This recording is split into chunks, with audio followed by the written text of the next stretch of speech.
Hoq, a lejohet dhënje sadakos haptazi? Para njerëzve. Para njerëzve, para kamerave. Kjo është pak më e ndihshme. A ban me dhënë sadaka para tjerëve? Tash këtu, nëse ka mundësi ti përmendi dy mënyra të ndryshme. Po. Një është nëse jep sadaka ti personalisht. Unë jap sadaka para gjithëve. Le ta shohin krejt. Kjo është në rregull. Dhe dy, nëse nuk harroj pastaj, është çështja atyre shoqatave, figurave që ndihmojnë jo me vetat, po me të tjerat, që japin të tjerët dhe ata kontribojnë.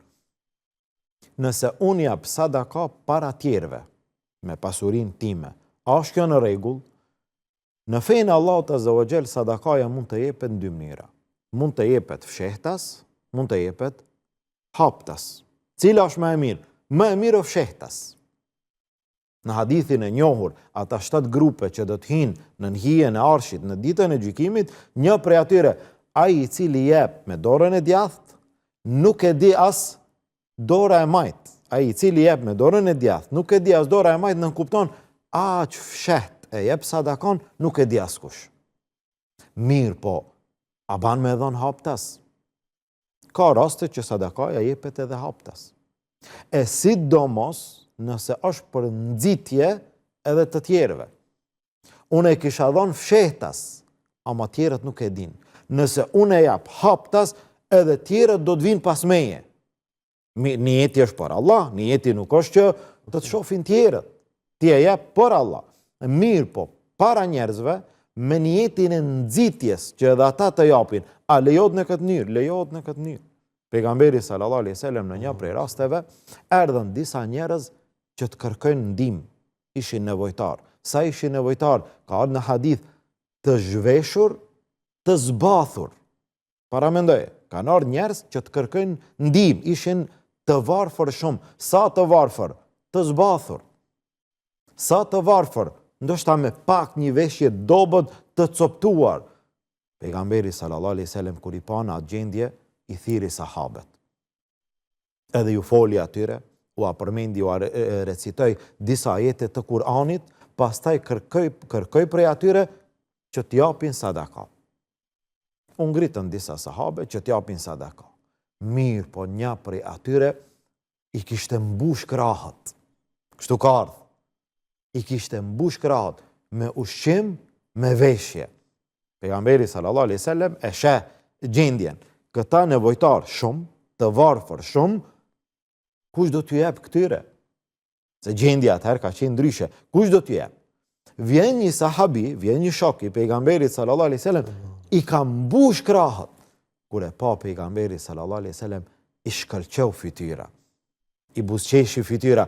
Elhamdulillah që ka dikush që do t'ju ndihmon. Kur e pa sahabe tjerë, u ngritën edhe ata, morën pasuri që t'ju japin atyre. Do më thonë, kjo ishte si nxitje e ati njeriu për gjithë ata tjerët.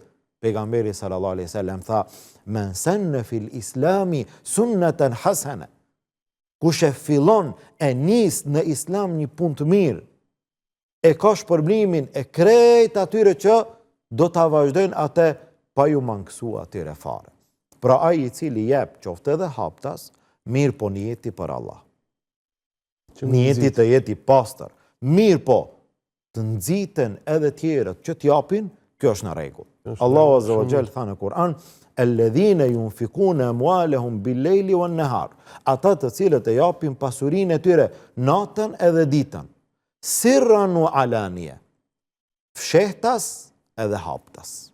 Pra mund të jetë fshehtas, mund të jetë edhe haptas. Ata që japin fshehtas edhe haptas, çka ndodh me ta? Lahum ajruhum inda rabbihim wala khawfun alejhim wala hum yahzanun. Ata e kanë shpërblimin te Allahu Azza wa Jall.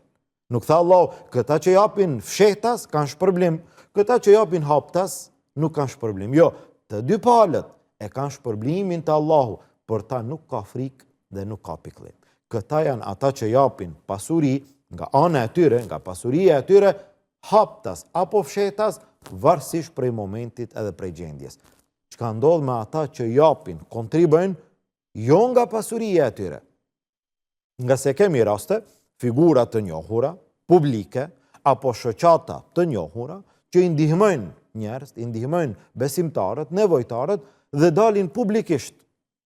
Dhe shembull, gjatë këtij viti apo prej Ramazanit të kaluar deri në këtë Ramazan janë ushqyer nga kjo shoqat 10.000 nevojtar. Dhe ky del publikisht. Janë ndihmuar 5.000 jetima. Janë ndërtuar 500 banesa apo shtëpia e kështu me radhë. Ky del publikisht. A është në rregull një gjë e tillë? Këtu njerëz nuk e kuptojnë, apo e keq kuptojnë një gjë. Ai i cili del publikisht, apo një shoqat, del një shoqat publikisht që brenda një viti është ndihmuar kaq edhe kaq. Ai nuk ka mundësi që të lavdrohet me vetveten. Ai nuk është duke thonë që unë i kam dhënë. Se ju çdo herë keni thonë fshehtas, tash del dikush edhe lavdrohet. Nuk lavdrohet. Ky është keq kuptimi. Ai është ndërmjetësues ndërmjet të pasurve edhe të varfërve.